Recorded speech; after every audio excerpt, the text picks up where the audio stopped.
जिले की हर खबर सबसे पहले आप तक पहुंचाने का वादा,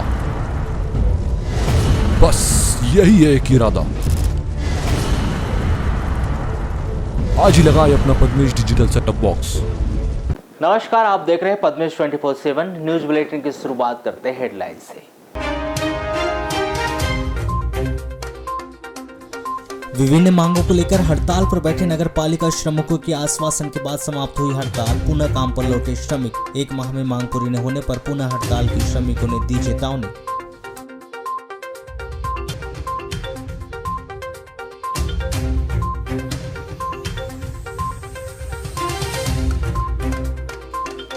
लालबर्रा स्थित जाम फिल्टर प्लांट का ट्रांसफार्मर खराब होने से नल जल योजना हो रही प्रभावित। 66 ग्राम पंचायतों के ग्रामीणों को नहीं मिल पा रहा है पानी।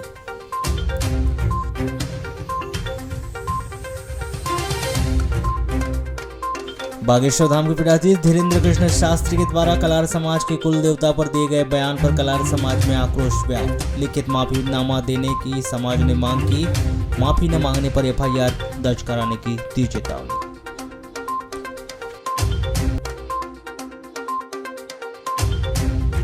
कलेक्टर कार्यालय के कैंटीन में अचानक मधुमक्खी ने किया हमला। 3 कर्मचारी हुए घायल। जिला अस्पताल में किया गया भर्ती।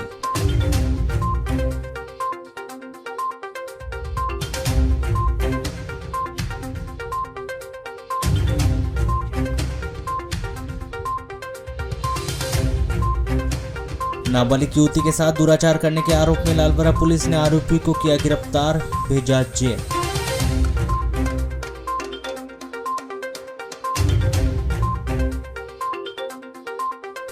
नगर पालिका परिषद के गठन को 9 महीने हो जाने के बाद भी नहीं मिला स्थायी मुख्य नगर पालिका अधिकारी। 2 दिन बाद सेवानिवृत्त हो जाएंगे प्रभारी सीएमओ। कौन बनेंगे प्रभारी सीएमओ, बना संशय।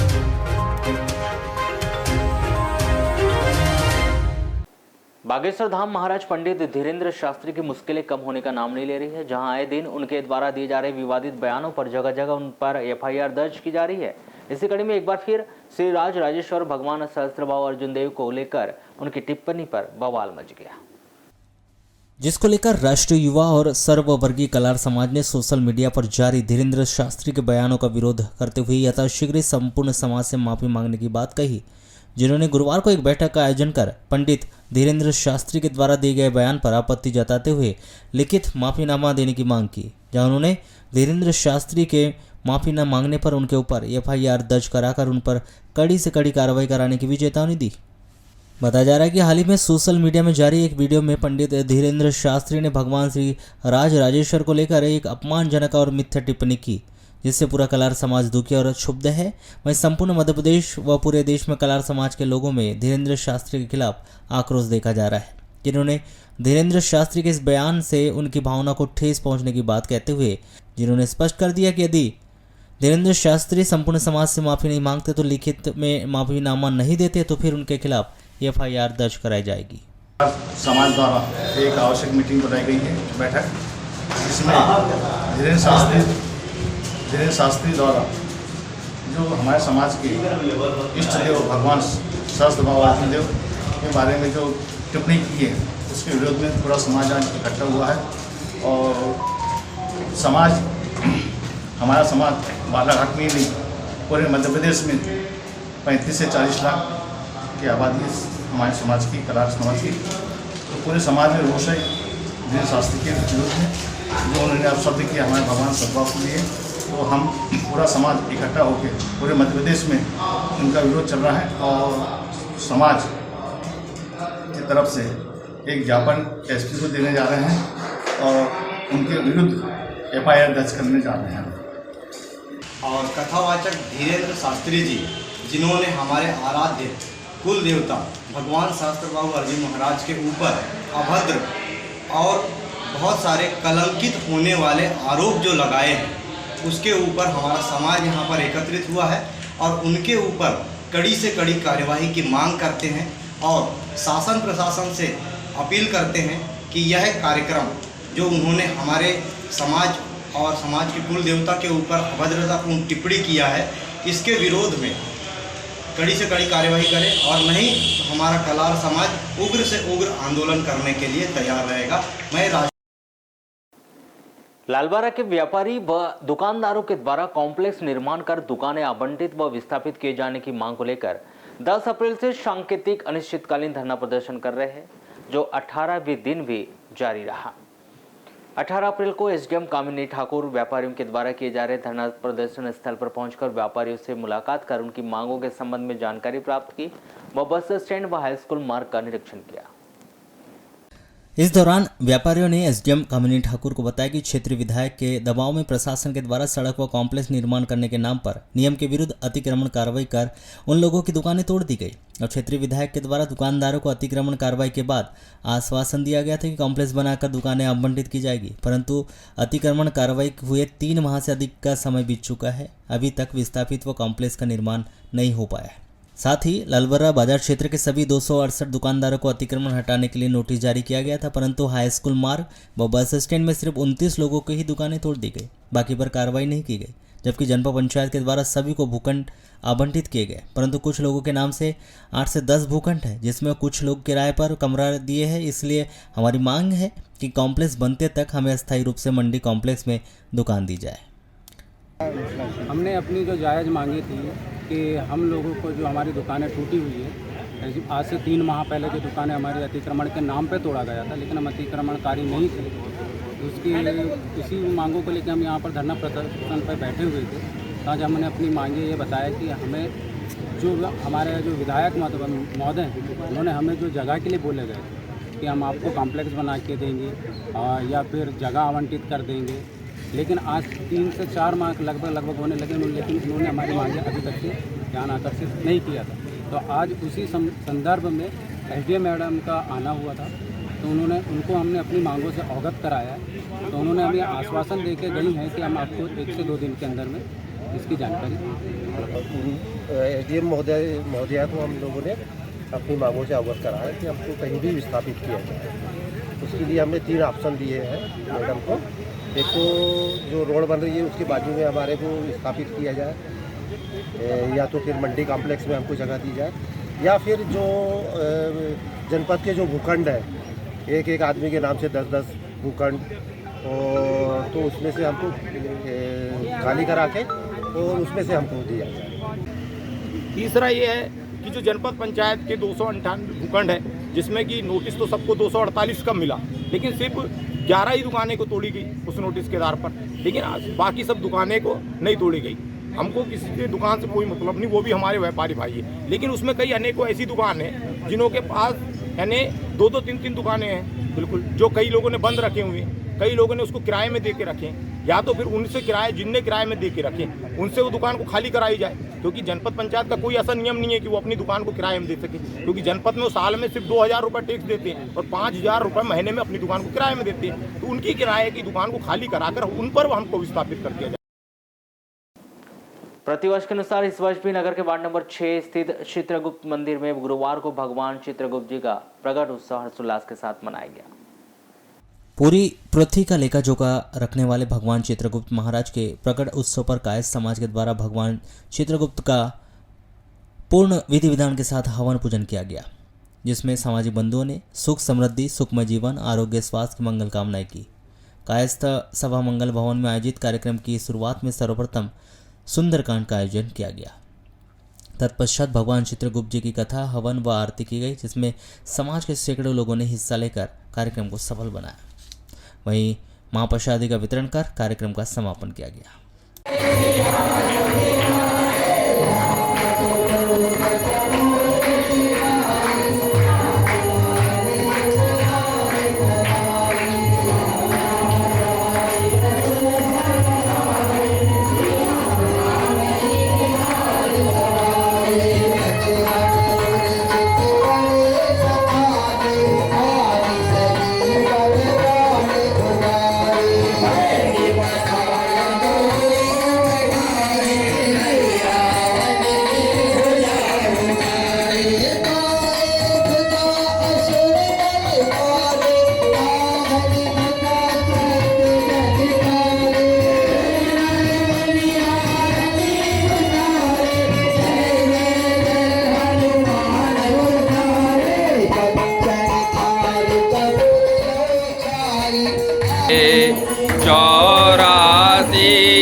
इच्छित फल पावे।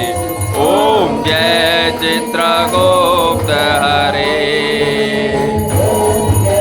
चित्रगुप्त हरे, स्वामी जय चित्रगुप्त हरे, भक्त जनों के।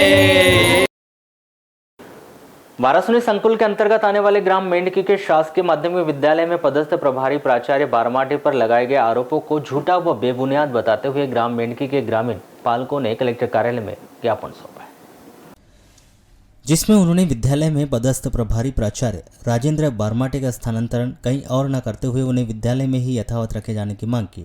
उक्त मांग को लेकर ज्ञापन सौंपने कलेक्टर कार्यालय पहुंचे ग्रामीणों ने बताया कि गांव के पूर्व सरपंच और संस्था के कुछ लोगों के द्वारा प्रभारी प्राचार्य श्री बारमाटे पर झूठे आरोप लगाते हुए उनकी शिकायत कर उनका स्थानांतरण कहीं और किए जाने की मांग की गई थी।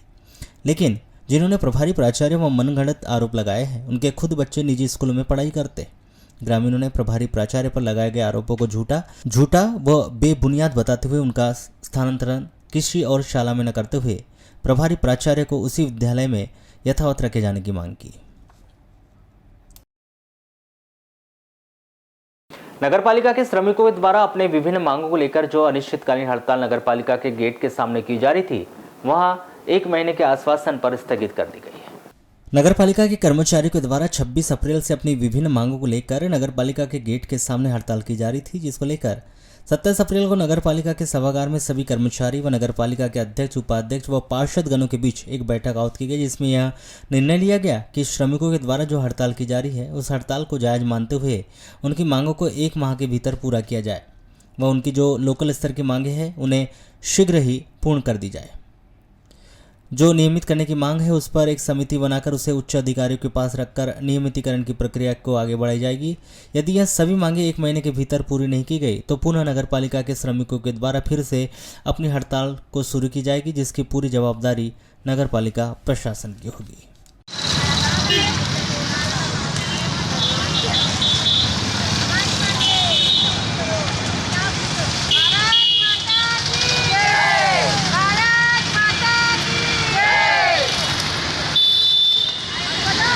अच्छा, जो आज जो चर्चा जो हुई है प्रशासन के साथ में, संतुष्ट है उससे? जी हाँ, संतुष्ट हैं। अध्यक्ष महोदय ने भी बोले हैं कि हम आपकी जो भी समस्या है उन पर ध्यान देंगे और उस प्रस्ताव को स्वीकार भी करे हैं। अब उसके लिए थोड़ा टाइम मांगा है उन्होंने और हम पूरे सभी कर्मचारी संतुष्ट हैं इससे। क्या क्या मांगे मान ली गई? उन्होंने वो 10 तारीख तक पेमेंट देने का बोला है और जो नियमितीकरण उसके लिए भी कार्रवाई करेंगे और बाकी जैसे ड्रेस वगैरह का था वो भी बोला है और भी और मांगे थी सबकी, जैसे झाड़ू की, किसी के साबुन की, सब और छोटी छोटी मांगे थी, वो भी बड़ी मांगे। तो मेन था कि नियमितीकरण तो उसके लिए बोला है उन्होंने कि ऊपर से जो तो कोशिश करेंगे। तो कल से 16 सूत्री मांगों को लेके कंटिन्यू नगरपालिका प्रशासन के साथ पत्राचार चल रहा था। मांगे पूरी नहीं होने के कारण दिनांक 26 अप्रैल से सभी श्रमिक हमारे जो नगरपालिका के हैं अनिश्चितकालीन हड़ताल पर चले गए थे। आज द्विपक्षीय बैठक हुई जिसमें भारतीय मजदूर संघ के सभी जिला पदाधिकारी, विभागाध्यक्ष महोदय और नगरपालिका अध्यक्ष महोदय और नगरपालिका के सभी सक्षम अधिकारियों के बीच में ये बैठक हुई, जिसमें हमारी सभी 16 सूत्री मांगों को मान लिया गया है। जो लोकल स्तर की मांग है उसको तुरंत ये लोग जो है लागू करेंगे। बात है जो हमारी मुख्य मांग है नियमितीकरण की, तो नियमितीकरण की प्रोसेस होती है जिसके लिए एक समिति गठित की गई है, जिसमें हमारे श्रमिक और भारतीय मजदूर संघ का सदस्य एक होगा और ये 21 दिनों के अंदर में प्रोसेस को पूरी करेंगे। 1 महीने के अंदर में जो शासन प्रशासन को जो लिस्ट भेजना है वो भेजेंगे। और ये मांग हमारी मुख्य मांग थी जो नियमितीकरण के लेके, तो हमारे सभी श्रमिक इसको लेके सहमत हैं। भारतीय मजदूर संघ के द्वारा जो अनिश्चितकालीन हड़ताल जारी थी उसका आज समापन हो चुका है और हमारे और उनके बीच में बड़े ही सौहार्दपूर्ण तरीके से जो बातचीत हुई उसका यही निष्कर्ष निकला कि जो मांगें उनकी निकाय स्तर की हैं उनको पहले तो बहुत कुछ मांगें मान ली गई थी और अभी उन मांगों पर विचार किया जा रहा है और कुछ मांगें स्वीकृत कर ली गई। इसके अलावा जो प्रदेश स्तर की मांगें हैं उनकी जो उसमें हम पत्र व्यवहार करके और उसमें हम पूरी कोशिश करेंगे कि प्रयास करें कि जल्द से जल्द सहमति बैठे और उनकी जो मांगें हैं उनको मान ली जाए। तो ऐसी आज चर्चा हुई और हमारे सभी कर्मचारी हड़ताल से बाहर आ गए हैं और रात्रिकालीन सेवा जल्द ही अभी आज रात से प्रारंभ कर दी जाएगी और कल सुबह से हमारे सभी कर्मचारी अपने अपने काम पर वापस आएंगे। किन किन विषयों पे चर्चा मतलब मांगे मान ली गई, स्थानीय जो मांगे हैं? पुरानी जो उनकी एक मांग थी कि कलेक्टर रेट पे हमें पेमेंट की जाए, वो तो अभी मई के महीने से ही उन्हें दिया जाएगा। इसके अलावा कुछ स्वच्छता से संबंधित उनकी जो सामग्री को लेकर और ड्रेस कोड को लेकर जो मांगे थी वो सब मान ली गई है। इसके अलावा जो परमानेंट करने वाली उनकी जो एक विशेष मांग थी उसमें अभी ऊपर से हमें ऐसा कोई भी आदेश नहीं आया है कि किस कर्मचारी को परमानेंट करना है, तो इस पर अब हम वहाँ पत्र व्यवहार करेंगे और उनकी वरिष्ठता सूची के हिसाब से हम एक समिति का गठन करेंगे और यहाँ पर उनके नाम निकलवाएंगे कि वरिष्ठता के हिसाब से कौन सा कर्मचारी कुशल करने योग्य है और किसे परमानेंट करना है, और इस आधार पर हम ये लिस्ट को आगे भेजेंगे और इस पर कार्रवाई। शिक्षा के क्षेत्र में नगर की सबसे प्रतिष्ठित संस्था TDY CM राइज स्कूल के पूर्व प्राचार्य के खिलाफ छात्र छात्राओं के द्वारा पूर्व समय की गई शिकायत में दूसरी मर्तबा पुनः जांच दल ने 27 अप्रैल को स्कूल में अपनी उपस्थिति दर्ज कराई। इस दौरान उन्होंने शिकायतकर्ता छात्र छात्राओं के बयान लिए, वहीं विद्यार्थियों के साथ आए पालकगण को अंदर आने से मना कर दिया, जिसके बाद जांच दल व पालकगण के बीच कहासुनी भी हो गई। जांच दल ने यहां तक धमकी दे दी कि हम जांच को बंद कर दें, इस जांच में सहयोग प्रार्थियों के द्वारा न करने की बात उल्लेखित कर देंगे और अपनी रिपोर्ट जिलाधीश के समक्ष रख देंगे। इसी दौरान पालकगणों का साफ तौर पर कहना था कि जिस व्यक्ति पूर्व प्राचार्य शैलेंद्र गुप्ता के खिलाफ हमारे बच्चों ने शिकायत की थी उसे भी उस कक्ष में बिठा दिया गया, जिससे बच्चे कथन देने से डर रहे थे। मेरा चयन हुआ था विज्ञान मेले में नेशनल लेवल के लिए। मेरा नेशनल लेवल असम में था, वहाँ पे हमारा चयन हुआ था। मेरा मॉडल था स्मार्ट होम करके, हमने उससे बनाए थे और उसके लिए हमारा आगे पर चयन हुआ था, लेकिन हमारे आगे जाने नहीं दिया। हमारी 3rd रैंक थी, हमें बताया गया कि 3rd रैंक। कौन ने नहीं जाने दिया आपको? प्रिंसिपल सर ने। क्यों नहीं जाने दिया? क्या नाम है? Gupta principal sir. नहीं तो जाने क्यों नहीं दिया, क्या कारण बताया उन्होंने? उनने कारण बताया कि 3rd रैंक वालों को आगे जाने नहीं दिया जाता नेशनल लेवल पे। लेकिन कितनी तारीख को जाना था आपको? हमें जाना था नेशनल पे 22 नवंबर साइड। फिर आपने क्या किया? हमने फिर सर ने कहा कि नहीं जा सकते 3rd रैंक वाले, तो हमने कुछ नहीं किया। लेकिन हमारे दूसरे साथी बने थे बाहर के, दूसरे डिस्ट्रिक्ट के, तो उनने हमें बताया कि हमारी भी 3rd रैंक है, लेकिन हम आगे गए हैं, असम से आ गए हमारा करके टूर्नामेंट, लेकिन हमें जाने नहीं दिया गया और हमारी डेट निकल गई। तो आपका TDY स्कूल CM राइस? आज यहाँ TDY स्कूल CM राइस में जांच कमेटी बैठी हुई है। किस संबंध में बैठी है महोदय? ये बैठी है गुप्ता सर के संबंध में, जिनका पहले यहाँ से ट्रांसफ़र कर दिया गया है और आज जांच समिति आई हुई है। तो ये समिति से आपका विरोध क्या है? ये समिति से हमारा विरोध, ये समिति है ठीक है, लेकिन जांच कमेटी में जो यहाँ के जो पूर्व प्रिंसिपल को बिठाया गया है तो वहाँ नहीं बैठना चाहिए। नहीं तो ये क्यों बैठा गया उनको, यानी क्या आरोप है? वही लोग बताएंगे। इन पे आरोप पूरा बच्चों के बहुत से आरोप हैं, ये बदतमीजी करते हैं बच्चों से और बहुत से आरोप हैं इन पर। मुझे अब आप क्या चाहते हैं? अब हम चाहते हैं कि जांच कमेटी में उन्हें जो बिठाया गया है उन्हें वहाँ से अलग हटाया जाए। क्या प्रभाव क्या पड़ रहा है उससे? बच्चों पे प्रभाव ये पड़ रहा है कि बच्चे डर रहे हैं, डर के कारण अपना सही बयान नहीं दे पा रहे और बयान पूर्व समय दिए थे, हाँ पहले जो बयान दिए वो नहीं दे पा रहे और बच्चे डर के कारण सहमे हुए हैं। भैया ऐसा है कि मेरी बच्ची यहाँ पढ़ती है और मेरा बच्चा भी पढ़ता है, शेजल पारदी, दानिश पारदी, दोनों बच्चे मेरे यहाँ पढ़ते हैं। और यहाँ मुझे सुनने मिला था कि यहाँ के जो प्राचार्य हैं शैलेंद्र गुप्ता, इनके व्यवहार जो हैं बच्चों के खिलाफ कहे या बच्चों के भविष्य के खिलाफ कहे, जैसे दीपांकर का हुआ था मतलब विज्ञान मेले में और बेबी राउत का हुआ था, तो इनने उनको हेल्प नहीं किया, जाने नहीं दिया। इसीलिए मुझे भी ये सुनने मिला, तो मैं भी यहाँ आया कि चलो स्कूल में चल के देखें कि क्या हो रहा है। और आज यहाँ जो जांच कमेटी आई है वहाँ हमने उन सर से बोले इस बारे में कि सर हम वहाँ मतलब जांच कमेटी में जब बच्चों को वहाँ बुलाया जाएगा तो मतलब शैलेंद्र गुप्ता जी भी वहाँ बैठे हैं जांच कमेटी के सामने, जो बच्चे उनके सामने स्पष्ट बोल नहीं पा रहे हैं। हाँ, मेरा ये मानना है कि देखो वो स्कूल के बड़े पद पे हैं, ये मानते हैं, उनकी पद की गरिमा हम समझते हैं, लेकिन उनके खिलाफ शिकायत दर्ज बच्चों ने की है, जो बच्चों के भविष्य से खिलवाड़ उनने किया। शिकायत बच्चों की शिकायत है और उन्हीं के सामने उनका बयान लिया जा रहा है। इससे बच्चों ने आपसे कुछ बोला क्या?